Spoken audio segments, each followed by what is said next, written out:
Vamos lá, Lucas capítulo de número 10, versículos 38 em diante. Quem achou, diga amém. Indo eles de caminho, entrou numa aldeia. E certa mulher por nome Marta o recebeu em sua casa.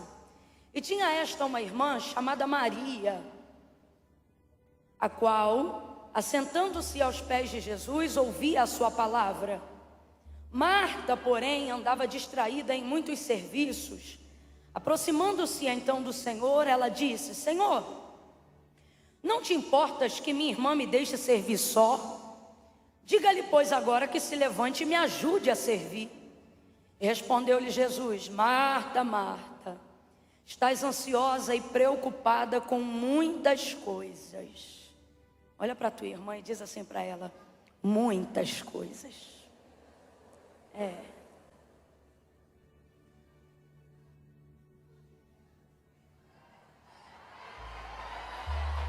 Fala assim para ela: eu não sou má pessoa. É que eu tenho muitas coisas.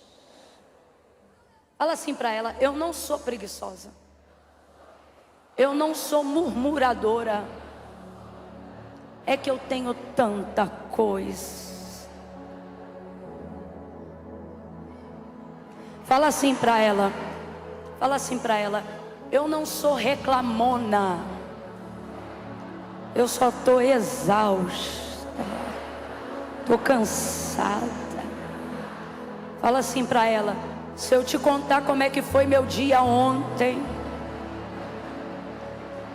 Fala para ela: você chora. Continua. Respondeu-lhe Jesus: Marta, Marta, estás ansiosa, preocupada com muitas coisas, mas uma só é necessária. Você sabe que as versões gregas que mais se aproximam do que a gente chama de textos originais traduzem também da seguinte maneira: pouca coisa. Pouca coisa. E nesse aqui Jesus está dizendo: uma só é necessária. E Maria escolheu a boa parte, a qual não lhe será tirada. É para falar a verdade, tá? Fala assim para tua irmã: eu queria ser Maria, mas a verdade é que eu tô uma Marta. Verdade ou mentira, gente? Verdade ou mentira, gente? Diga amém por essa palavra. Se assente glorificando a Deus. Vocês aí no cantinho, Deus abençoe. Glória a Deus. Aleluia. Aleluia. Aleluia. Talvez eu até frustre alguém aqui nessa noite, alguém que talvez tenha gerado uma expectativa muito elevada. E às vezes, se a gente não vigiar, essa expectativa ela até corrompe um pouco da fidelidade do pregador à mensagem que Deus confiou. Porque você fica querendo corresponder, sabe? Essa revelação grandiosa, o suprimento dessa expectativa. E eu estava ali sendo confrontada pelo Espírito Santo de Deus, porque eu, na tentativa humana de corresponder a essa expectativa, o que é impossível, irmão, porque o único que é capaz de corresponder de fato e de verdade uma expectativa do coração humano é Deus, porque só Ele sabe do que a gente precisa. Mas a nossa vaidade humana muitas vezes nos leva ao erro. E eu ali, confrontada pelo Espírito Santo, querendo pregar uma outra mensagem no Evangelho de Jesus, segundo escreveu João, no capítulo de número 19. E eu poderia trazer uma mensagem tão mais profunda, sabe? Sabe aquelas mensagens que a gente... Meu Deus, meu Deus. Aquela mensagem performática, carregada de conhecimento. de estudo, de um compêndio criterioso de informações. Uau, olha como conhece, como estudou, como sabe, como prega.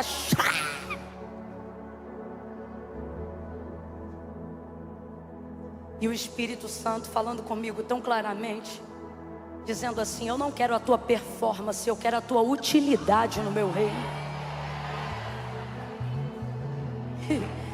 E eu disse: uau, que forte. Isso sim é forte.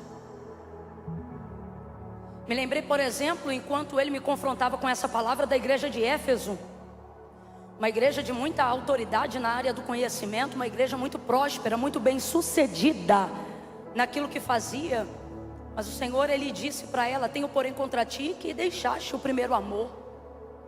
Ou seja, ela se tornou uma igreja poderosa em performance e pobre na sua intenção, pobre na sua motivação. E para Deus o importante não é de fato o que você faz ou é capaz de realizar, mas a motivação que te leva a fazer o que você faz.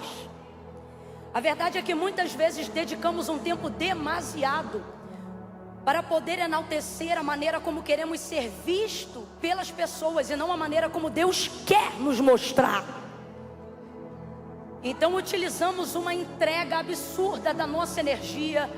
Terminamos às vezes um dia cansado, uma semana cansada, um mês cansado, produzindo tanto esforço, que no final a impressão que nós temos é que não serviu para nada. E pode até ter servido para alguém, mas se não serviu para a glória de Deus, não realizou, não satisfez. Não foi um conteúdo legítimo, não foi algo que tenha poder de te renovar, de te capacitar, de te levar a um outro nível, de te levar a romper. Não inspirou, porque o que não é para a glória de Deus é apenas por pura vaidade. E a vaidade tem uma característica, qual? Ela gera esforço sem gerar sucesso. Você sabe que Salomão, ele tem um versículo dito na condição de proverbista, e ele vai dizer o seguinte: que o forçado nariz gera ferida, gera um sangue. E ele vai usar outros dois tipos. Ele vai dizer, por exemplo, que o mexer do leite à manteiga. Esqueci agora qual é o terceiro, mas fala sobre a mesma colocação. O espremer alguma coisa, não estou me lembrando agora o que é. O apontamento do versículo significa empregar esforço. Completa aí para mim, por favor. Empregar. Então o que o versículo está querendo te levar a compreender, através da vida de Salomão, um homem cheio de sabedoria, é o seguinte: o que o seu esforço tem produzido? Sangue, manteiga, você está me entendendo? Ele produz algo que valeu a pena o esforço empregado, ou no final do dia ele só produz reclamação, cansaço, estresse, fadiga? E por que você está falando isso, Camila? Porque Marta é uma mulher maravilhosa. A atribulação e esse nível de ansiedade, pessoas não interessadas não passam por esse tipo de tentação. Mulheres relapsas, negligentes, preguiçosas, não passam por esse tipo de aflição. A preguiçosa, minha filha, botou o pé para o alto e ela quer que o mundo se acabe em barranco, quer para ela morrer encostada. Ela não se estressa se as crianças estão com piolho, se a louça está na pia, se a comida está dentro de panela na geladeira. Ela não está nem aí se o uniforme não está lavado, se a rede social dela é bagunçada, se ela vem de chinelo, tênis ou sapatilha imunda para a igreja, se o cabelo foi penteado ou não foi. Ela não liga para nada, logo ela não é passiva, ela não está vulnerável a esse tipo de tentação. Que tentação? Tribulação, ansiedade, síndrome do pensamento acelerado, agonia, perturbação de alma, inquietação, fadiga. Não está. Ela não está, porque ela não está nem aí para nada. Ela come o pão da preguiça. Se só tiver miojo, para não ter que ir no mercado, ela pica salsicha e come miojo com salsicha de segunda a sexta, e depois ainda quer reclamar porque que o marido vai comer na casa da sogra. Dá glória, que é para ninguém perceber que é contigo. Aleluia. Então, Esse tipo de comportamento, esse tipo de personalidade não gera esse tipo de queda, não gera esse tipo de tentação. Agora vamos para o outro lado, que é um outro extremo. Mulheres muito boas no que fazem, mulheres capazes de fazer o que fazem, mulheres bem-sucedidas naquilo que fazem, também estão vulneráveis a um tipo de tentação muito elevada, qual? Começar fazendo com a motivação correta e terminar fazendo com a motivação errada. Existem padrões de santidade ou padrões de santificação cuja única motivação não é se aproximar de Deus, é arrotar a santidade, é se tornar orgulhosa daquilo que se faz. Pessoas que são tão boas naquilo que fazem, que se tornam egocentristas naquilo que estão fazendo, centralizadoras naquilo que estão fazendo, não deixam mais ninguém fazer aquilo que elas fazem, porque ninguém faz como ela faz. Vai gerando sentimento de independência, de autossuficiência, de isolamento, de ser tão boa no que faz. Agora veja, eu não vim falar o que é melhor ou o que é pior, porque não há comparação de melhor ou pior, quando independente do como, o final é fracasso do mesmo jeito. O que eu estou querendo dizer? A que come o pão da preguiça vai terminar fracassada, e a outra que faz com a motivação errada, tão fracassada quanto a primeira, porém com mais trabalho. Quem está entendendo até aqui, diga amém. Porque tudo nessa vida requer um posicionamento de escolha. Você precisa fazer uma escolha. A maioria de nós começa muito bem e termina com um status muito bom, desenvolvendo uma boa performance, mas completamente distante da motivação que agradava a Deus. E por que eu estou falando isso? Porque no caso de Marta, Marta não é a primeira categoria de mulher que eu coloquei, ela é a segunda. Ela é uma mulher empenhada, ela é uma mulher que faz bem aquilo que ela faz e ela tem segurança naquilo que faz. Você vai perceber que Jesus era amigo de Lázaro, mas o convite para ser recebido naquela casa foi feito por Marta, porque a autoridade está na mão do cabeça, mas o governo da casa está na mão da mulher. Vou falar rasgado que é para todo mundo entender, é mais ou menos assim, ó. O homem, ele pode até chamar em casa quem ele quiser, mas se ele é sábio, ele pergunta para a mulher se pode levar. Por quê? Porque a casa é dele, mas ninguém cozinha feijão igual ela. A casa é dele, mas para ter uma mesa bem posta, é bom que tenha a concordância dela. Quando o homem chama em casa alguém que a mulher não queria que ele chamasse, ou num horário que não deveria, pode ter certeza, é muito possível que essa pessoa que foi convidada pelo outro tenha uma das piores recepções da sua vida. Principalmente se ela não estiver em casa. Você só vai ver a foto dos sacos de pão aberto, da mesma faca que entrou no requeijão é a mesma da manteiga, e no final você nem estava lá, mas vai ficar constrangida. Meu Deus, como é que você recebe fulano assim? Marta recebe Jesus em casa com toda a propriedade. Na última vez que eu tive a oportunidade de estar aqui, falamos a diferença sobre deixar entrar e receber. Marta é da segunda categoria, daquela que recebe, que quer mesa. Marta, quando recebe, ela lava pé. Marta, quando recebe, ela quer saber que tem comida para todo mundo. E não é fácil estar no lugar de Marta, não. Por que não, Camila? Porque Jesus não andava sozinho. Quando ele não estava com ninguém, ele já tinha 12 a tiracolo. Imagina 12 homens no horário do café da manhã ou do almoço chegando assim na sua casa. Imagine que você convidou um e de repente chega 12. Agora imagine que com os 12 chega também aqueles que são atraídos pela pessoa de Jesus. E Jesus não manda ninguém embora, é Ele mesmo que diz: aquele que vem a mim, de maneira nenhuma eu lanço fora. Ele não manda embora não. Agora eu não sei a quantidade de homens famintos que estão entrando na casa de Marta, Maria e Lázaro. Então Marta começa a ficar ansiosa e fadigada, cansada. Eu acredito que ela está tendo que se envolver numa logística maior do que ela imaginava. Talvez ela pensou que o ensino seria uma coisa mais intimista para a aldeia. Só que de acordo com o relato de Lucas, o texto diz que por onde Jesus passava fluía uma multidão de pessoas.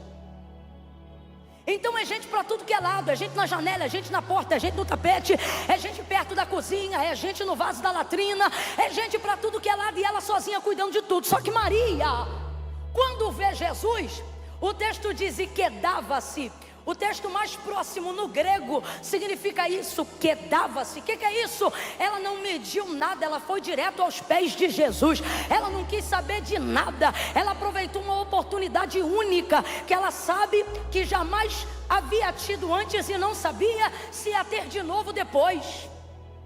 Poder ouvir um ensinamento de um mestre, na primeira pessoa, aos pés de Jesus. Rapidamente, depressa, abra comigo a boca e diga, depressa. Diga assim, rápido. Fala, diga rápido. Rápido, rapidamente.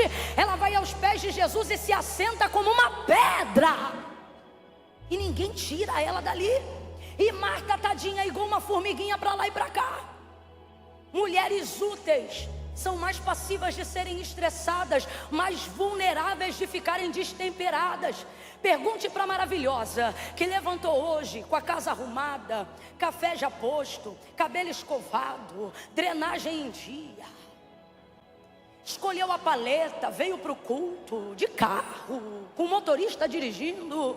Rapaz, ela está preparada para adorar a Deus nesse culto. Eu não estou dizendo que ela não tem problema, eu só estou dizendo que ela teve mais condições de preparo para ficar aqui de boa. Agora pega a irmã da escala da limpeza que chegou aqui antes de todo mundo, vai embora depois de todo mundo, já teve que falar com 4 sem noção, 6 sem cabeça, 2 destemperadas. Pega a irmã da cantina que está trabalhando com a barriga perto do tacho, para poder fritar uma coxinha, para poder desenvolver uma pipoca, para ajudar no reino.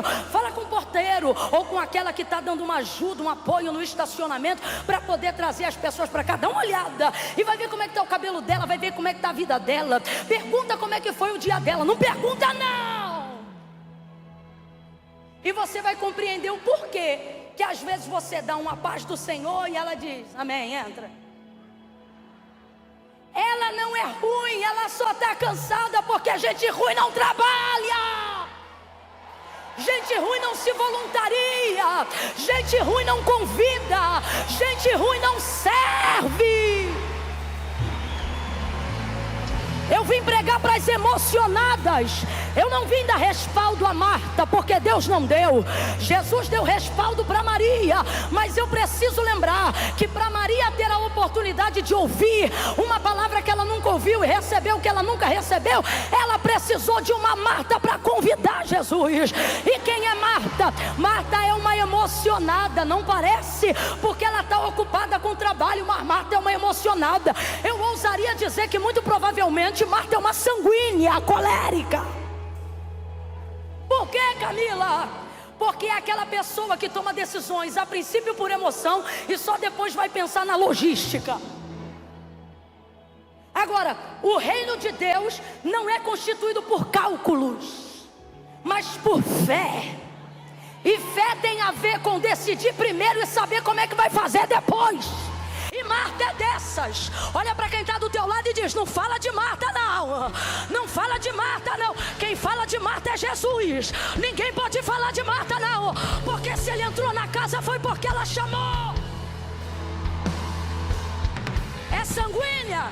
Possivelmente. Colérica? Talvez. Estressada? Também. Mas no final o que que ela quer? Servir todo mundo e deixar Jesus ser rei. Servir todo mundo e deixar Jesus ensinar o povo.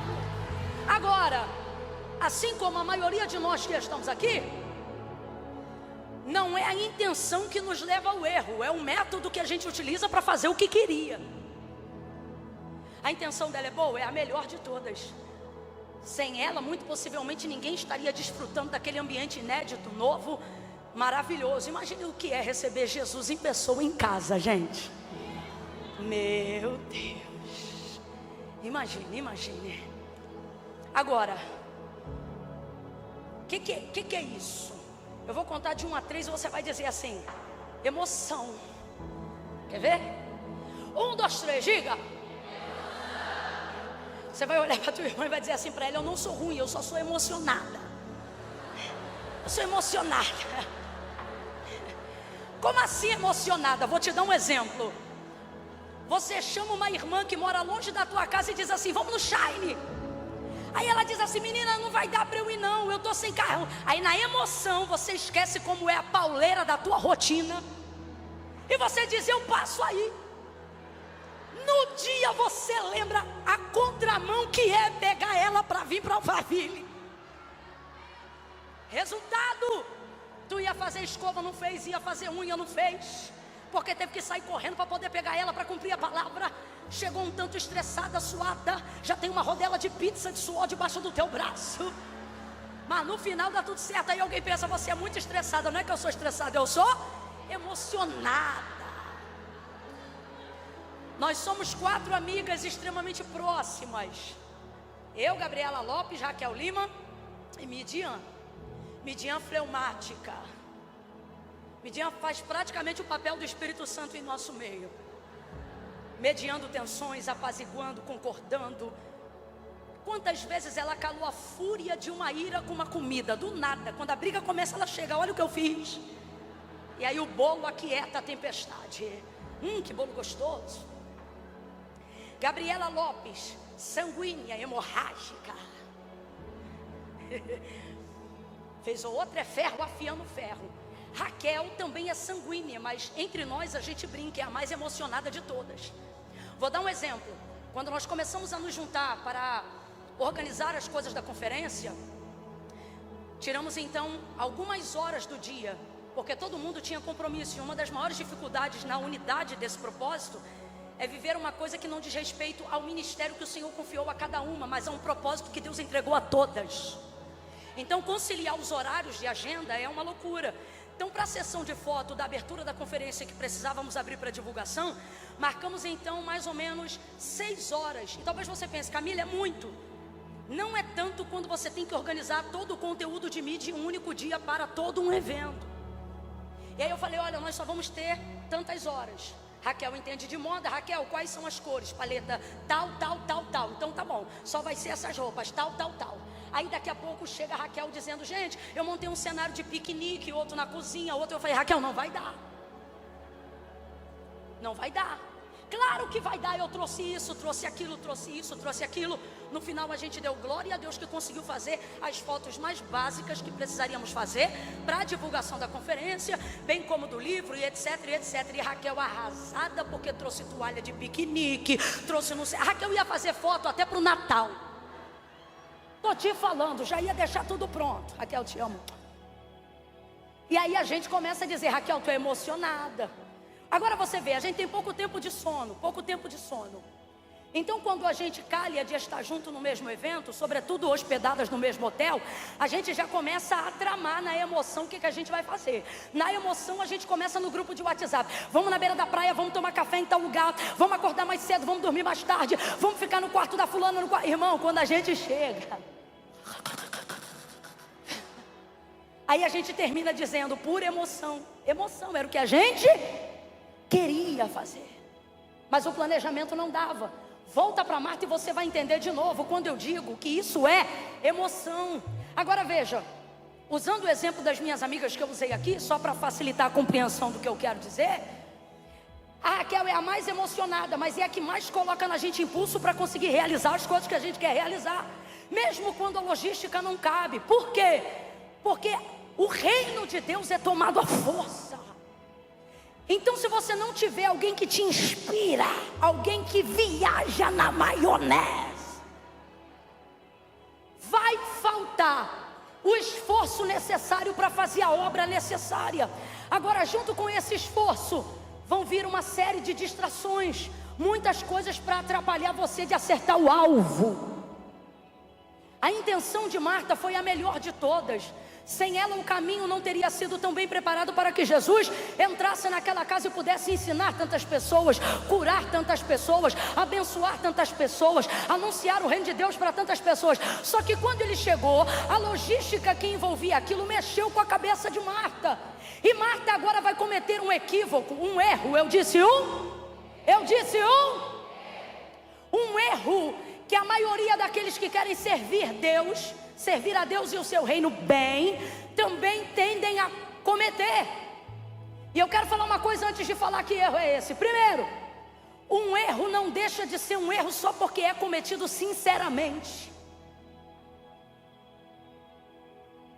Então não cometa erros baseado em boas intenções, Porque um erro, guarde isso, se você não gravar nada mais do que eu vou falar daqui para frente, essa palavra é o suficiente para salvar a tua vida. Um erro não deixa de ser um erro só porque foi cometido honestamente. A consequência dele vai vir. E qual foi o erro de Marta? Começou a se preocupar mais com a performance da sua recepção do que com o entendimento de que Jesus ali era detentor de sua atenção e de sua prioridade máxima. Maria não, Maria entendeu isso na hora, foi direto aos pés. Agora, olha isso, olha isso. Marta vai se valer do direito de ter tido a honra do convite e a aceitação do convite. Logo, naquele dia, ela é a pessoa que está mais próxima de Jesus. Quem está entendendo, diga amém. E nessa proximidade de Jesus, ao ver o comportamento de Maria, ela não vai suportar dar conta daquela demanda sozinha. Estressada, ansiosa, distraída, cansada, ela vai se aproximar de Jesus. E aproximando-se de Jesus, vai inquiri-lo: Senhor, tu não te importa, em outras versões, tu não se incomoda que a minha irmã me deixe servir só? A pergunta que ela faz é retórica. O que é isso? Ela não está fazendo uma pergunta porque ela quer uma resposta. Ela está fazendo uma pergunta porque ela quer levar Jesus a fazer o que ela quer. Isso é grave. Eu disse que isso é? Eu disse que isso é? Nunca use sua proximidade com Jesus para obrigá-lo a fazer o que você quer. Não chame ele de Senhor por protocolo, se você não está disposta a ser uma serva obediente. Eu vou falar de novo: não chame ele de Senhor por protocolo, se você não está disposta a ser uma serva obediente. Não faça para ele uma pergunta da qual você não está esperando receber uma resposta, mas você está querendo usar de persuasão humana para que ele faça aquilo que você quer. Não se comporte como serva e fale como senhora. Há uma incoerência muito grande nisso. Eu vou falar rasgado que é para todo mundo entender. Tem gente que está usando da intimidade, do relacionamento que desenvolveu ao longo dos anos com Deus, com Cristo, para achar que pode obrigá-lo a fazer o que você quer. Você está achando que teu jejum bota Deus na parede? Você está achando que a tua campanha vai obrigar Deus a te dizer sim quando Ele quer dizer não? Você está achando que a tua vida de monte, de jejum e de consagração vai botar Deus num canto da tua casa para fazer o que você está mandando que Ele faça? Para de bater pezinho, levantar a mão para poder dizer: Deus, eu sou tua serva. Olha aí como aquele outro me trata. Olha aí como ela está falando comigo. Vai lá e dá de espada nele. Vai lá e dá de espada nela. Vai lá e visita ele, visita ela. Olha aí como eu fui afrontada. Humilha, abate, visita, guerreia, toma frente. E tu ainda está se achando vaso, porque sabe fazer oração de guerra, mas na verdade está utilizando a intimidade com ele para dar uma de senhora. Há uma coisa interessante em chamar Jesus para dentro de casa. O que, Camila? Na tua boca ele é convidado, mas dentro da tua casa ele é Senhor, e ninguém toma o lugar que é dele. A tua pressão não vai funcionar com ele. Pega na mão de alguém aí agora, que eu estou sentindo uma graça, uma autoridade de Deus tão grande para profetizar. É a primeira vez que eu estou te pedindo isso. Crede em Deus e estareis seguros. Crede nos seus profetas e prosperareis. Segura na mão de quem está do teu lado aí agora. Segura. Segura forte. Sacode a mão dessa mulher. Sacode a mão dessa mulher e diga assim para ela: você atribula teu marido, atribula teu filho, até o teu chefe, mas a Jesus ninguém atribula. Teu jejum não bota Deus na parede. Tua campanha não humilha Deus. Se coloque no seu lugar e deixe Ele governar. Deixe Ele ser o Senhor da tua casa. Deixe Ele ser o Senhor da tua vida. Contenha-se. Como disse o carioca, segura a tua marimba. Não. Porque lá em casa só eu sou crente, Camila. Então lá em casa é comigo que Deus fala. Você está usando o teu tempo de conexão, teu tempo de intimidade com Deus, teu tempo de oração, para achar que a tua intimidade te dá autonomia para falar para Jesus o que Ele tem que fazer. Cuidado, está utilizando a tua intimidade do jeito errado, porque eu vou lhe falar uma coisa. Até o Filho Ele deu, mas a sua glória Ele não divide com ninguém. Ninguém se aproximou tanto em intimidade com Deus depois do homem criado, depois de Adão, do que Moisés. Moisés, sem dúvida, foi uma das pessoas na condição de ser humano mais íntimas, a mais próxima de Deus. Deus, em defesa de Moisés, disse para Arão e Miriam: com vocês eu falo em sonho, visão, mas com Moisés eu falo boca a boca, como quem fala seu íntimo amigo. Agora, nem a intimidade que ele deu a Moisés autonomia para, no uso da intimidade, fazer o que ele queria. Você lembra o episódio das águas de Meribá? Lembra o episódio em que o povo queria beber água e Moisés foi clamar ao Senhor, e o Senhor disse a Moisés: há aqui uma rocha, pega o cajado, vai até ela. Ele não disse bate, não falou nada. Ele só disse: vai lá e fala a rocha. Fala a rocha. Moisés estava acostumado a usar o cajado para tudo. Só que nesse dia Deus disse para ele: fala a rocha. Quando chegou na hora, o texto diz que Moisés já era o homem mais manso da terra naqueles dias, porque para um povo rebelde e de dura cerviz, Deus pega um assassino e torna ele um homem manso. O texto diz que Moisés era o homem mais manso dos seus dias, porque Israel era sem dúvida um dos povos mais rebeldes e de dura cerviz do seu tempo para servir ao Senhor.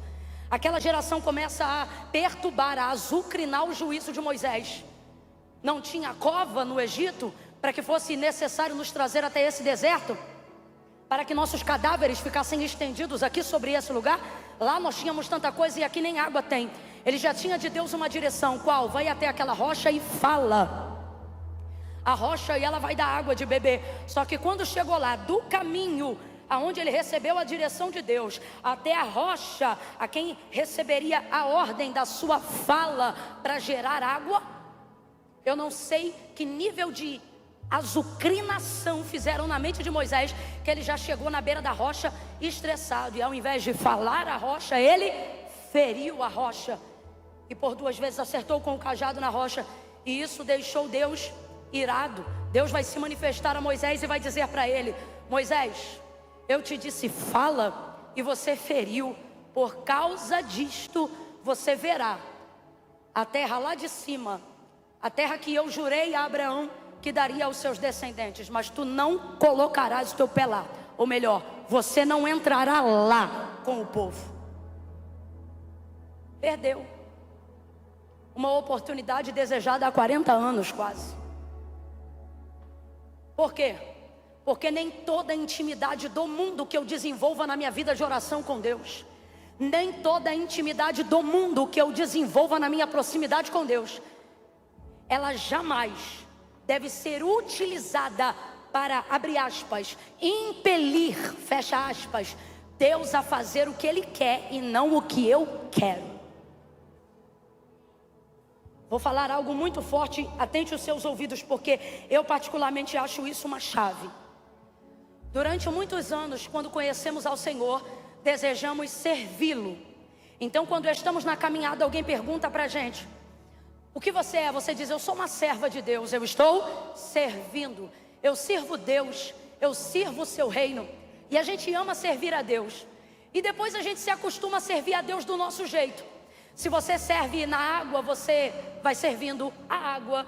Se você serve na cantina, vai servindo a cantina. Se você serve na liderança dos voluntários, você vai servindo. E você se acostuma com o hábito do serviço que você faz e se torna bom naquilo que você faz, pela prática, pela disciplina que você faz. Se você serve pregando, uma hora você melhora, se você der continuidade a servir com excelência a Deus o que você faz. E aí você segue servindo. Como Moisés, por exemplo, que servia a Deus com o seu cajado, servia a Deus na sua liderança, tendo o cajado como auxiliar. E você vai servindo. E se eu te disser que tem um dia como esse na casa de Marta, que Deus não quer, ou melhor, Ele quer te transicionar, para que você não apenas sirva a Ele. Sabe qual é o ápice de quem quer andar com Deus e quem serviu a Deus um tempo? Chegar um tempo de sua vida, de sua entrega, aonde você, abre aspas, não serve mais a Deus. Você se tornou tão íntimo, tão livre em Deus, que não é mais você que serve a Deus, é Deus que se serve de você. Você não entendeu, eu vou te explicar. Quando você serve a Deus, você serve a Deus com o que você tem, serve a Deus com o que você quer, serve a Deus como que você pode. Mas quando Deus decide se servir de você,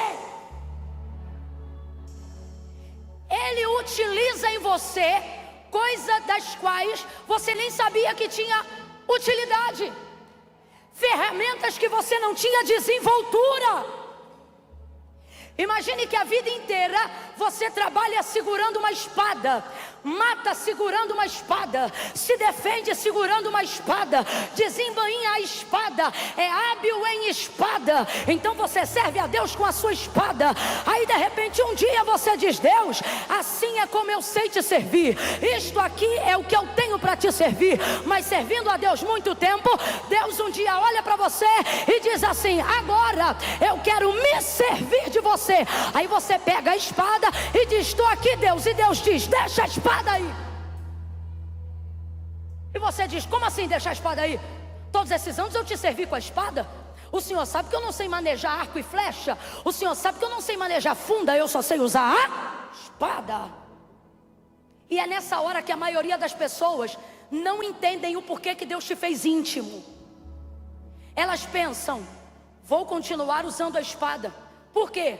Porque no tempo que você servia a Deus, em vez de desenvolver com Ele intimidade, você desenvolveu performance. Então, se agora não é para fazer o que você faz tão bem quanto você faz, você acha que não serve para servir com mais nada. E é nessa hora que Deus quer se servir de você, levando você por caminhos novos, métodos novos, coisas novas. Mas qual é a sua escolha? Continuar servindo a Ele. Servindo a Ele somente com o que você tem. Camille, isso é bom, isso é extraordinário. Eu não vim dizer que isso é pecado não, mas é limitador. Vai servir a vida inteira de um único jeito, e sua intimidade será sempre limitada. Por quê? Porque você serve a Deus, mas Deus não pode se servir de você como Ele quer. Elebacancho, remaia labadasai, remando comando rebalacando, elebe de reminquia sai de obria. Eu vejo uma bandeja aqui nesta noite. Vejo uma bandeja aqui nesta noite. E seria natural ver um servo de Deus, ver uma serva de Deus andando com a bandeja e servindo como gostaria, dando o que tem. Mas acredite, a visão aberta que Deus me dá de uma bandeja de prata grande aqui, não é uma bandeja que você serve, é uma bandeja que Deus te serve. Veja, Ele não serve a bandeja. Esse ano comigo, você não vai segurar a bandeja, e também não não vai receber do que a bandeja tem a oferecer. Por quê? Porque você estará na bandeja. Deus é vai de calamanchorrécia. Alguém está entendendo o que Deus está falando aqui? Deus está dizendo: você está estressada, está distraída, está ansiosa, está fadigada, porque você acha que só pode fazer isso que você faz e que ninguém faz bem isso que você faz. Sua vida se tornou virar especialista no que você faz, e para Deus você quer apresentar currículo de experiência. Só que Deus te trouxe hoje aqui para dizer: o que te cansa não é a minha obra, o que te cansa é a performance que você tem que desenvolver para dizer que fez com excelência para mim. Mas se fosse para mim de verdade, você não só me serviria, mas deixaria eu me servir de você como eu desejo, independente das suas capacidades, independente das suas habilidades. Alguém está alcançando o que Deus está falando aqui?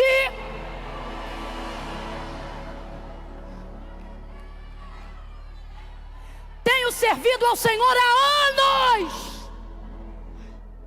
Tenho áreas da minha vida de arrependimento, por negligência, por preguiça, por coisas que julgo eu em mim mesma que poderia fazer melhor. Mas preciso ser honesta e não usar de falsa modéstia. Isso que estou fazendo aqui hoje, servindo ao ministério da palavra, isso nunca fiz pela metade. Nem no dia que fui caco, nem no dia que fui pó, nem no meu pior dia. Nunca. Já ministrei em dias onde eu pensei, enquanto eu ministrava, se o Senhor não entrar agora, eu morro nesse púlpito. Já fiquei em silêncio em alguns momentos para recobrar a minha saúde, porque nunca medi a minha entrega pelo meu estado. Sempre subi dizendo: se não for para entregar tudo, se não for para fazer como o Senhor quer, se o Senhor não tem algo comigo nessa noite, nessa casa, para essas pessoas, nesse lugar, quebre a minha perna, infarte-me, faça qualquer coisa, coloque outro em meu lugar. Não me deixe subir aqui para usurpar o tempo que as pessoas dedicam para ti. Não permita com que esse pecado seja acrescentado diante de tantos outros que eu já preciso administrar. Então isso aqui particularmente não é uma coisa da qual eu preciso gerir arrependimentos na entrega. Porém, durante todos os anos é o que eu faço. Procuro me especializar no que eu faço. E o Senhor vai polindo a flecha que Ele usa para que ela acerte o alvo. Vai amolando o machado para que ele arrebente com mais facilidade a árvore. E aí, depois de tanto tempo servindo dessa forma, você começa a crescer. Sua plataforma começa a crescer, seu reconhecimento começa a crescer, e você começa a entender que precisa melhorar, precisa se aprimorar. E eu vou falar rasgado que é para todo mundo entender. A verdade é que depois de um tempo, se você não tiver o Espírito Santo como termômetro e como aferidor das suas intenções, você se verá servindo a você mesmo, dizendo que está servindo a Deus, mas na verdade está servindo o teu nome, está servindo o teu ministério, está servindo o teu status, está servindo a plataforma que o ministério que Deus te confiou construiu.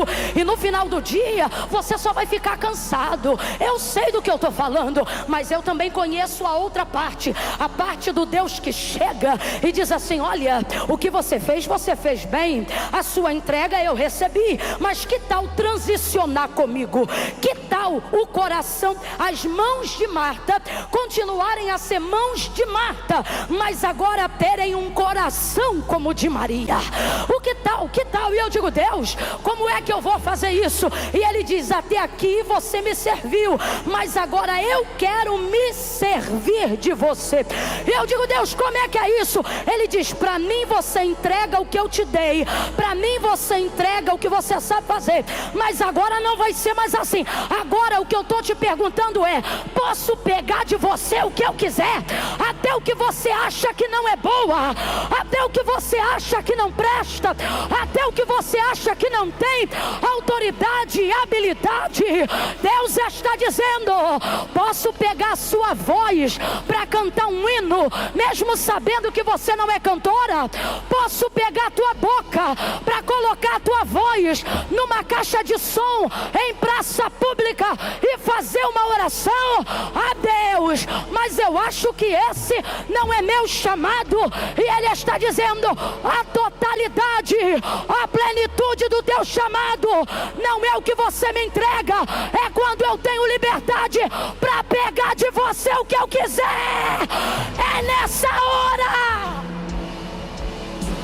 é nessa hora, Marta.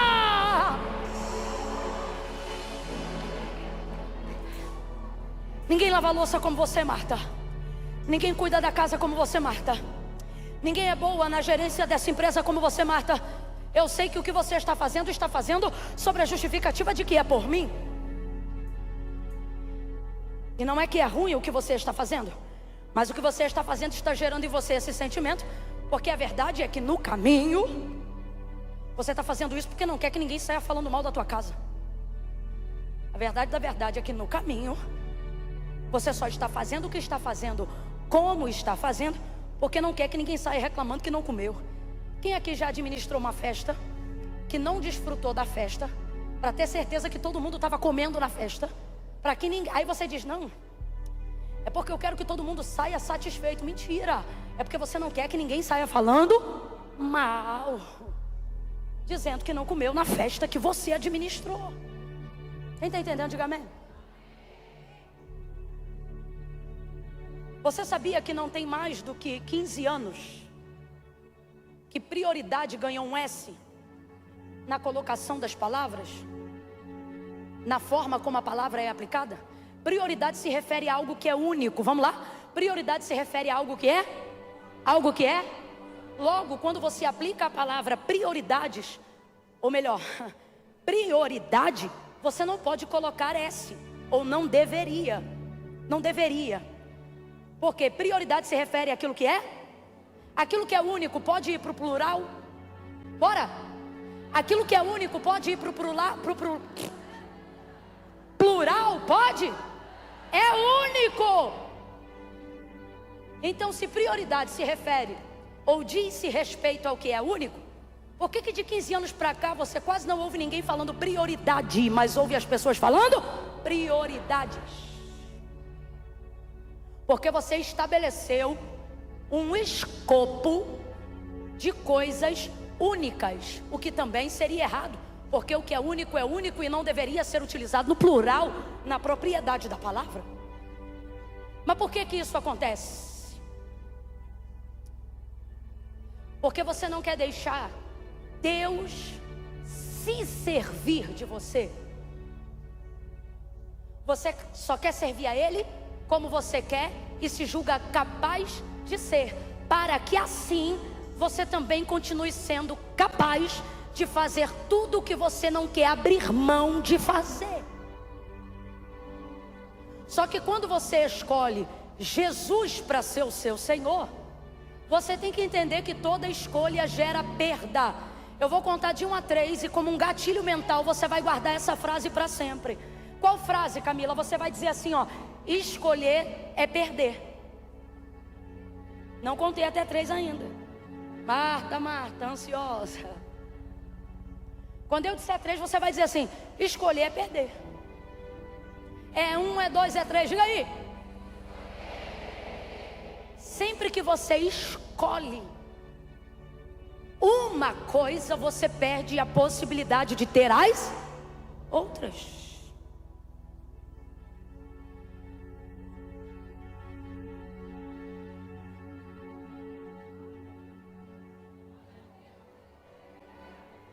Já parou para pensar em João 15?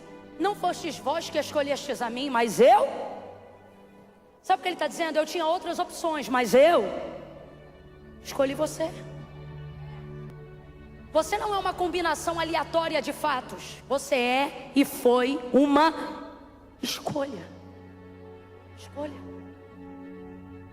Deus está dizendo: eu escolhi você. O mínimo que você pode fazer é me escolher.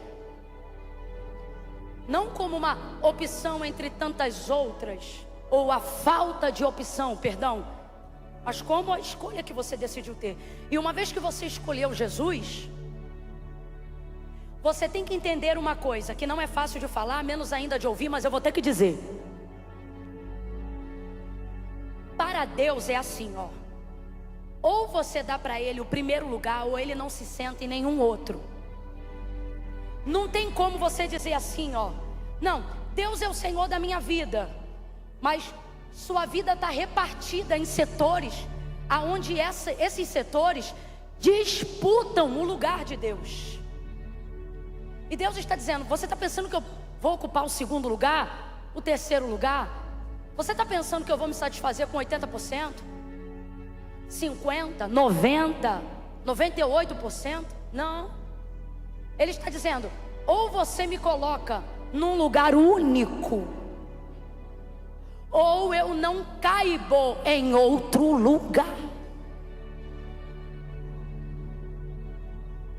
Marta, você está cansada por causa de muitas coisas, mas você tem que entender que quando eu chego, eu sou a única com a qual você deveria se ocupar.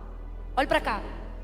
Todas essas coisas não só te ocupam, como te preocupam. Jesus não te preocupa, Ele só te ocupa. Ele te trouxe hoje aqui para dizer: o que te cansa não é meu ministério, o que te cansa não é a minha obra, o que te cansa não é meu reino. Meu reino não te preocupa, meu reino só te ocupa. Mas você quer continuar amarrado em 1 milhão de coisas, porque no final você tirou Jesus do único lugar que Ele deveria estar, está colocando Ele para competir com todos os outros. E Deus me trouxe aqui nessa noite para dizer: eu não vou competir com teu marido, eu não vou competir com teu filho, eu não vou competir com os teus sonhos, eu não vou competir com as tuas metas financeiras, não vou competir com os teus ídolos, eu não vou competir com o melhor horário que você decidiu entregar para a série, não vou. Eu não vou competir com Netflix, eu não vou competir com nenhuma das coisas que te agradam e que te fragmentam. Ou você me coloca no lugar que eu devo estar, ou você não me verá ocupando nenhum outro lugar. Aí ele diz assim, veja, ela usa a proximidade dela com ele para tirar Maria daquele lugar. Sabe o que é isso? Quando eu não consigo estar aonde eu gostaria, também não quero que outros que não fazem o que eu faço desfrutem do que eu gostaria de desfrutar. Não, você não vai fugir não. Vai embora não, que agora é que o mocotó desce. Quando nós não estamos desfrutando de tudo que gostaríamos de desfrutar, e vemos outro que não fez a metade do que a gente fez desfrutar do que a gente também em tese teria direito, a gente não quer se colocar ou saber o que ele fez para estar lá. A gente quer usar a nossa intimidade com Jesus para mandar Jesus tirar ele de lá. Tem gente que só usa da proximidade que tem com Jesus para tirar pessoas dos lugares que elas chegaram. E por você não saber como elas chegaram lá, não significa que você quer chegar, significa que você não aceita que elas estejam lá. Olha isso como é pesado. Marta vai usar da proximidade de fala que ela tem com Jesus, não para dizer o que eu faço para estar no lugar de Maria, mas para dizer a Ele o que Ele precisa fazer para tirar Maria de lá. Porque quando você olha essas fotos no Instagram de pessoas que estão fazendo o que você gostaria de fazer, vivendo o que você gostaria de viver, porque quando você olha isso, você não dobra o joelho e diz: Senhor, o que eu deveria fazer para também estar desfrutando isso? Mas não, na hora de dobrar o joelho é para dizer, porque o Senhor está vendo, né? Eu estou aqui na tua casa te servindo e o outro está lá, ó, de boas com a vida, fazendo assim, fazendo assado. Deus está dizendo: não use do tempo que você tem comigo para me mandar tirar do lugar pessoas que estão aonde deveriam estar. Use seu tempo comigo para perguntar se você está onde você deveria estar. Ele diz: Marta, Marta. Chamou ela 2 vezes. Qual é a inspiração do texto? Despertamento. Abra comigo a sua boca e diga: despertamento. Diga, despertamento. Marta, Marta. Sabe o que ele está dizendo? Ei, Marta, perigosa, hein? Perigo isso aí que você está fazendo, hein? Usando da sua intimidade comigo para dizer quem pode e quem não pode, quem tem que estar e quem não tem que estar. Vou falar rasgado. Por que a outra está cantando aqui? Eu canto melhor do que ela. Nada demais essa palavra. Eu pregaria uma palavra muito melhor hoje no Shine. Ao invés de perguntar o que eu faço para conseguir estar onde Maria está, existem pessoas que só indagam o que elas têm que fazer para tirar outros de lá. Jesus vai advertir Marta: Marta, eu não vou considerar o que você está falando, vou considerar isso alvo do teu cansaço, porque quem recebe Jesus não é assim. E você me recebeu, estou parafraseando para você entender. Isso aí é fruto de cansaço, de estresse, de ansiedade e de distração. Você está muito cansada, mas Maria escolheu a boa parte, a qual não lhe será tirada. E eu encerro nesse último tópico. Sabe o que é muito difícil? Quando você tem certeza que alguém está errado, e Jesus usa quem você tem certeza que está errado para dizer: o certo era isso. Gente, é um bug. Olha para quem está do teu lado e diz: essa semana você vai bugar. Vai. Aqui, ó. Quando você apresenta para Deus uma oração que Ele ouve, mas não atende como você queria. Quer ver? Quantas vezes você já orou por alguém? Vou fazer aqui um exemplo com as mulheres que ainda não têm a alegria dos seus maridos servirem a Deus. A oração dela: Senhor, tem misericórdia. Senhor, visita ele com salvação, liberta. Isso é quando ela está boa. Porque quando ela está irada: olha aí, Deus, eu sou tua serva, e esse homem está agindo como se fosse um Nabal. Mas eu te peço, trata com ele, visita ele, aperta ele, faz como tu queres. Mentira, não é como tu queres. O que tu quer é você espreme ele, aperta ele. Aí você ora. Jesus nada com ele e tudo com você. Ele vem para um culto, uma vez na vida ou está na morte contigo. Deus usa um profeta para ele e diz: filho, isso já te irrita. Aí agora quando o profeta chega em você, ele diz: desce, te conserta. Aí você diz: está de brincadeira. É quando Deus pega o que você queria mudar e usa isso para mudar você. Se Deus não está tirando algumas pessoas de algum lugar, não é porque Ele não tem com elas um propósito, mas é porque no momento, enquanto Ele não faz o que você gostaria de fazer, é porque essas pessoas estão sendo usadas para mudar você. Quando você pede muito Deus para mudar uma coisa e Ele não muda, é porque Ele está usando essa coisa para mudar você. Camille, funciona? Funciona. Porque quando Ele muda você, já não faz mais diferença para você o outro mudar. Porque você muda, e a posição do outro não te tira mais do sério. Ele não tirou Maria de lá. Ele não tirou Maria de lá. A recepção de Marta não impeliu ele a tirar Maria de lá. O comportamento intimista de Marta não influenciou ele a tirar Maria de lá. Deus está dizendo: pare de falar comigo das pessoas e vamos conversar sobre você. Pare de falar comigo do comportamento dos outros e vamos falar do céu.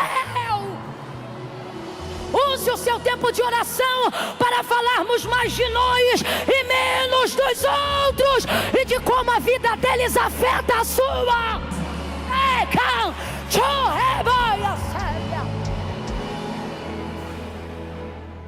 Por que Maria está tirando tua paz?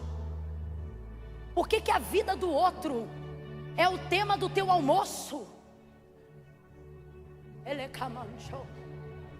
Você diz que vai para a pizzaria comer pizza, mas só come a cabeça do outro irmão. Quando o comportamento de alguém afeta você nesse nível, pode acreditar, o maior problema não é o mau comportamento do outro, mas é a falta de posicionamento seu, meu.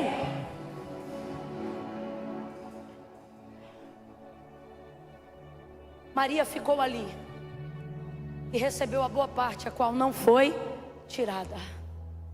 Deus nos trouxe hoje aqui para dizer: quando o assunto for manicure, pedicure, quando o assunto for cabeleireiro, quando o assunto for lavar primeiro louça ou depois banheiro, quando o assunto for fazer investimento em tal área, em outra área, tudo isso você organiza do jeito que você achar melhor. Agora, quando o assunto for eu, diz o Senhor, você não organiza nada, você se organiza para me receber, se organiza para me dar atenção, se organiza para me servir. No segundo encontro e na segunda vez que Jesus entrou na casa de Marta e Maria, Marta continuava servindo, mas agora não reclamando mais. Por quê? Porque agora ela aprendeu a servir com o coração de Maria. Suas mãos apenas reproduzem a motivação do seu coração, que é qual? Estar com Cristo. Agora não é mais performance. Agora eu não estou fazendo para ser vista, para ser lembrada. Agora eu estou fazendo porque eu quero te servir.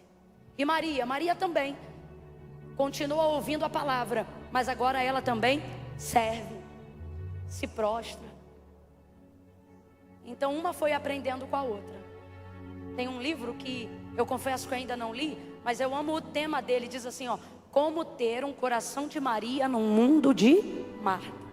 É bem a realidade da nossa vida. O mundo quer que você seja Marta, mas Deus te chamou para ser Maria. E isso tem a ver com a entrega do seu coração. Deus me confiou essa palavra para hoje porque Ele diz assim: diga para elas que eu não quero ter que ir embora da onde ela quis me receber, mas que se ela continuar me desprezando, eu vou sair pelo mesmo lugar que eu entrei, pela porta do coração dela. Eu vou falar como Deus falou comigo hoje quando eu orei no hotel. A única maneira de você demonstrar que Deus ainda é a prioridade máxima da sua vida é dando a Ele tempo de oração. O restante é falácia. Ah, Camila, mas eu quero manifestar Deus em toda a minha forma de viver. Isso nem é conversa, isso é uma realidade. Isso tem que ser assim, independente de qualquer coisa. Agora, de que maneira eu torno tangível o amor que eu digo ter por Deus? A prioridade que eu digo que é de Deus? Entregando para Ele tempo de qualidade através da oração e da leitura da palavra. Vamos falar a verdade? Há quanto tempo sua devocional não passa de 15 minutos?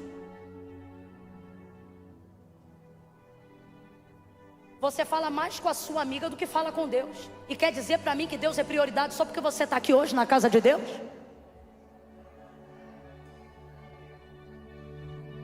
A espada que corta aí, irmão, corta aqui também. Eu não conseguiria falar dela aí se ela não tivesse me arrebentado aqui também. Só que o que Deus está dizendo é que nenhuma pregação performática, nenhum culto, por mais apoteótico que seja, tem o poder de substituir o tempo individual que nós sabemos que deveríamos estar dedicando para Deus. Mas a gente quer refogar arroz, a gente quer dirigir carro, a gente quer cumprir metas financeiras primeiro. Aí depois vem para um culto como esse, e vamos falar a verdade, a gente já não sabe se chora de presença de Deus ou de culpa pelo constrangimento de continuar sendo amado, mesmo quando a gente reconhece que só tem negligenciado a sua presença. Você pensa, Camila, eu não tenho a vida de oração que eu gostaria de ter, mas eu não faço nada de errado, porque você não considera nem que seja errado não orar. Só que eu tenho uma coisa para te falar: quando você não ora a Deus, você passa uma mensagem da terra para o céu de toda forma. Que mensagem? Quando você não ora a Deus, a mensagem que você passa é: não preciso. Quando você levanta de manhã e não apresenta a sua vida e o seu dia a Deus, sabe o que você está dizendo? A mensagem que você passa é que você é capaz de cuidar daquele dia sem a ajuda de Deus. Quando você vai conversar com pessoas difíceis, resolver problemas difíceis, e você não ora, a mensagem que você está passando é: posso resolver isso sozinho. E o mesmo sentimento que levou Eva a comer do fruto que não deveria, é o mesmo que está tentando reinar na nossa vida até hoje. Qual? Sou capaz sem Deus, posso fazer sem Deus. Olhe para mim, um ímpio, uma mulher ímpia, ela até pode fazer sem Deus, mas uma mulher de Deus não pode fazer sem Deus. Eu achei interessante um post do pastor André Valadão, aonde alguém disse assim: pastor, eu realmente preciso de Jesus para ir para o céu? E aí embaixo estava escrito: cara, você precisa de Jesus para ir na padaria. E eu falei: é isso, é acordar e dizer: Senhor, obrigado porque eu acordei. Ah, Camila, mas eu faço isso na minha mente. Por quê? Você não pode doar os teus joelhos? Eu também queria hoje pregar uma palavra que fizesse a gente pular da cadeira e chá. Só que Deus está dizendo: hoje eu não quero ninguém pulando aqui, eu quero todo mundo de joelho dobrado quando chegar em casa. Eu quero que você volte a me buscar com sede, que você volte a fazer orações coerentes. Senhor, me faça te amar mais do que tudo, mais do que todos. Orações que te façam saber aonde estão os ídolos da sua vida. Orações que te façam arrebentar as coisas que têm te roubado do tempo que você deveria estar dedicando para Deus. Eu poderia falar sobre tantas coisas de alta performance, mas nada é mais poderoso do que uma mulher de oração.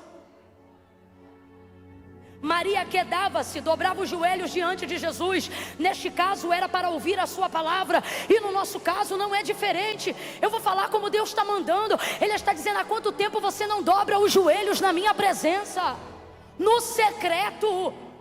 Quanto tempo o alarme do seu telefone não faz uma campanha de oração? Madrugada nunca mais. E você quer meter esse caô, e me desculpe a expressão carioca, mas você quer meter essa palavra dizendo: ah, não tem sacrifício. Ah, é a graça. Exatamente, a graça me habilita, me legitima a entrar com ousadia e a usufruir de um relacionamento que só a minha oração. Não é a oração do pastor, não é a oração do pregador, não é a oração da irmã do círculo de oração.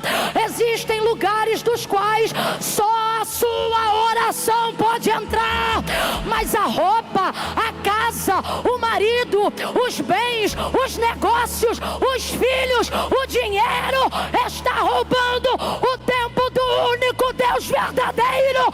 E Ele me trouxe hoje aqui para te sacudir com um alerta. Ele está dizendo: a frieza é espiritual.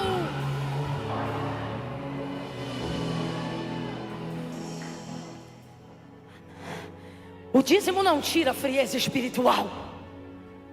Suas ofertas não quebram a frieza espiritual. Porque o único cobertor capaz de aquecer um coração que não palpita mais por Deus chama-se oração. Ora 20 minutos e levanta cansada. Ora 20 minutos e levanta cheia de dor no corpo. Ora 5 minutos e não consegue estabelecer uma conexão de oração. Pois que se levantem no Brasil mulheres que oram 2 horas como se fossem 20 minutos. Que se levantem no Brasil mulheres que buscam a Deus incansavelmente. Há uma convocação nessa noite. E a convocação é: volte ao lugar da oração. Eu não estou falando, eu vou falar rasgado, daqueles 5 minutos de devocional apressada.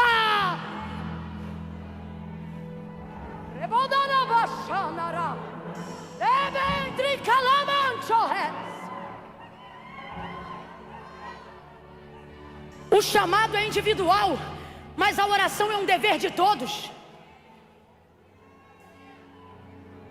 O ministério de intercessão só existe por causa de uma incompetência da maioria, que decidiu setorizar o que é a obrigação de uma igreja inteira. Ora sem cessar. Mas não! Queremos botar no grupo das irmãs piedosas, como se nossas ofertas pudessem comprar o tempo delas com Deus, por amor da nossa vida. Jesus morreu na cruz do Calvário, e ao invés de acessarmos diretamente, estamos terceirizando um privilégio, porque temos considerado ele um fardo e não uma honra.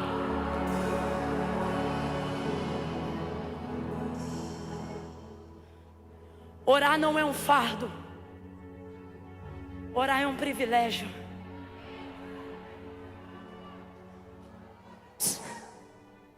Jesus veio para todos, mas o Espírito Santo só para quem já entregou a vida para Jesus. O que isso significa? Ele que nos habilita a orar diante de Deus e debaixo do sangue de Jesus. O único que de fato tem um cargo de intercessor é Ele. O restante deveria colar com Ele, mas não. Vamos subsidiar um grupo para fazer isso por nós. Vamos presentear um grupo para fazer isso por nós. Mulheres cansadas carregando o peso do Brasil sozinhas, e no final do culto você quer dizer para mim que nós somos irmãs? Que raio de irmã é essa que coloca o peso de uma nação no ombro de um grupo de pessoas, quando a nação inteira poderia levar uma fatia? Mas por que não queremos assumir o compromisso da oração? Por quê? Porque começamos a achar que isso é ministério individual. Aonde está isso na Bíblia? Fala para mim aí, que eu não encontrei não. Palavra é ministério, mesa é ministério, oração é obrigação de todo aquele que se chama por cristão. Oração mirrada, vida mirrada. Oração fraca, vida fraca. Hoje você já tem boa parte ou quase tudo do que gostaria. Então explique para mim por que há tanto sentimento de frustração envolvido na sua alma. Será que não é porque isso não é sobre coisas que a sua performance conquistou, mas sobre um lugar de oração que você abandonou? Porque eu me lembro aqui pelo Espírito de dias onde você tinha bem menos do que tem, e era bem mais do que hoje é.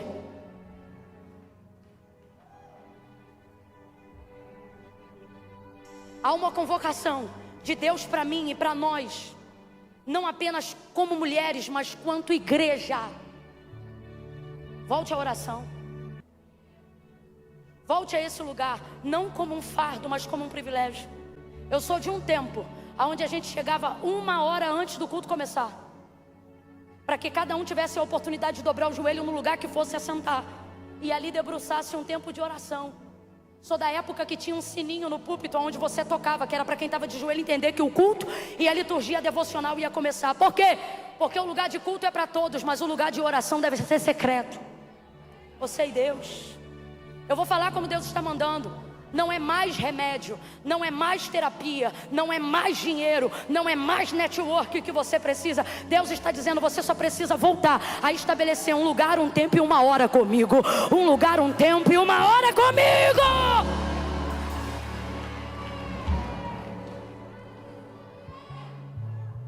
Eu vou ser honesta. Estava ali sentado e eu nunca fiz isso, sobretudo aqui.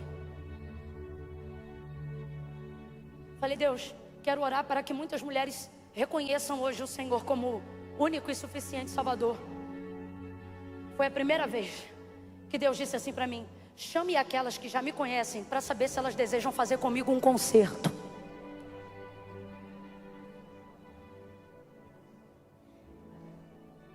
Eu tenho uma oração muito específica para quem entrou hoje aqui, ouviu essa palavra e cansou de ser Marta, Lucas 10, e quer ser Maria, porque está vendo que louça vai ter todo dia, roupa vai ter toda hora, contrato, trabalho, problema toda semana, mas seu lugar com Deus tem que ser insubstituível. sentada como nós estamos, por favor, não fiquem todas de pé. As que já estão de pé lá atrás, eu vou ter um procedimento com vocês também. Vai ser assim. Quero fazer uma oração. Comigo, Camila? Não, por você. Eu quero orar por você. O que eu faço enquanto você estiver orando, Camila? Só ouve o que você concordar, diga amém. Amém. Vou orar para que suas células e seu corpo comece a ser treinado para se submeter a tempo de oração. Porque tem gente que acha que porque ora não vai ter sono, que porque ora não vai ter cansaço. Irmãos, são anos até você desenvolver isso. Só que Deus está dizendo para mim e para você: eu vou cooperar com você. Agora, por que eu falei que não é para todas ficarem de pé quando eu falar? Porque eu sei que tem um povo que, inclusive, o que eu estou pregando aqui é a resposta da oração dessas mulheres que estão dizendo: Senhor, desperta as mulheres, desperta a igreja. Então eu não quero que fique de pé quem já tem essa vida e essa disciplina de oração. Quando eu disser 3, vai ficar de pé as que querem fazer um concerto com Deus primeiro. Camila, ninguém precisa me levantar não. Eu reconheço, foi para mim essa palavra de hoje. Eu quero fazer com Deus um concerto, eu quero zerar, quero começar de novo, eu quero sair daqui já com alarme, para meia-noite, para 3 horas da manhã, sei lá, eu já quero um desafio hoje, só para poder mostrar para Deus que eu estou levando a sério a oportunidade que Ele me deu. É com você que eu estou falando. Eu conto 1. O Ministério de Louvor cantou uma música que falava de Maria, não era? Quando eu cheguei aqui, vocês estavam falando isso. Quando eu disser 3, você vai ficar de pé, só essas pessoas. E as outras que estão sentadas vão estender a mão e vão interceder. E se Deus te tocar para orar com alguém, fica à vontade. Quando eu terminar de orar, a gente vai cantar só o refrão dessa canção. É um Espírito Santo de Deus, sopra sobre esta casa com temor no nosso coração. Porque só o temor ao Senhor pode nos convencer da necessidade de confessar esse nosso estado de negligência, pode nos levar a um caminho de arrependimento. Eu conto 2. Espírito Santo de Deus, coopera com o nosso entendimento para aceitarmos essa santa convocação e pararmos de lidar com a oração como um fardo e começarmos a entender que ela é um dever e também um privilégio, um direito conquistado na cruz do Calvário. 2,5.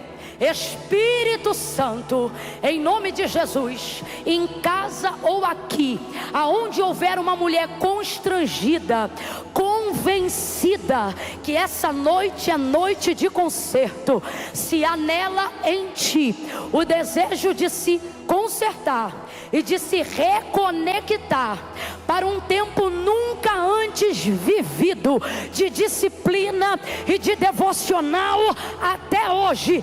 3, coloca ela de pé, com coragem, com ousadia, com intrepidez.